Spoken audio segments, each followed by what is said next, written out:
এই তুই কিসের কাজ করছ? হ্যাঁ, তোর কতবার বলছি আমার টাকা লাগবে? হ্যাঁ, আমি ব্যবসা করবো কইছি না? তুই আসার পর থেকে আমার জীবনটা একেবারে তেরা হয়ে গেছে। তোর কতবার বলবো যে আমার টাকা লাগবে, আমি ব্যবসা করবো? আপনার আমি কতবার কইলাম আমার কাছে টাকা নাই।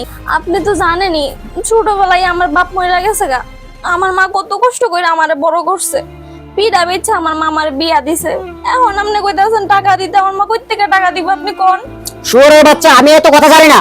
আমার টাকা লাগবে বলছি, টাকা লাগবে, এত কথা আমি শোনার সময় নাই। একদম ঠিক আছে, দে তুমি ইচ্ছা মতো দে। আম্মা, ছোট আম্মুকে চাচু এত মারে কেন? চুপ, বেশি কথা বলস। পড়তে বসছস পর, মারলে মারুক, যেমন সেটা করুক। পড়।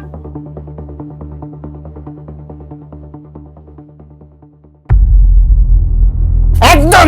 জামাই, ও আসছেন আপনি? ভালো হয়েছে আসছেন। আপনার মেয়েকে আমি এমনিতেও পাঠা দিতাম। যান, আপনার মেয়েকে নিয়ে যান।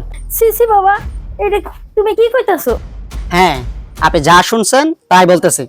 না না বাবা, এমন কথা বললো না। বাহ বাহ বাহ বাহ বাহ। মানে কোনো কিছুর ইয়া না থাকলে কি হইব? হ্যাডম দেখা বাসি না, ওই মহিলা এখানে কি দেখতাছস? কি ঘাট ধরে বাইর করে দে মামাইয়ারে। অনেক সহ্য করছি, আর না।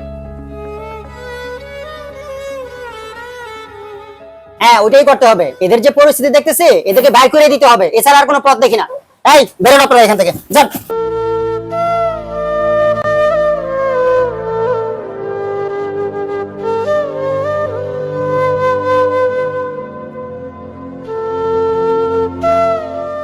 সাব্বাস, এতদিন একটা কাজের মতো কাজ করতে পারছ।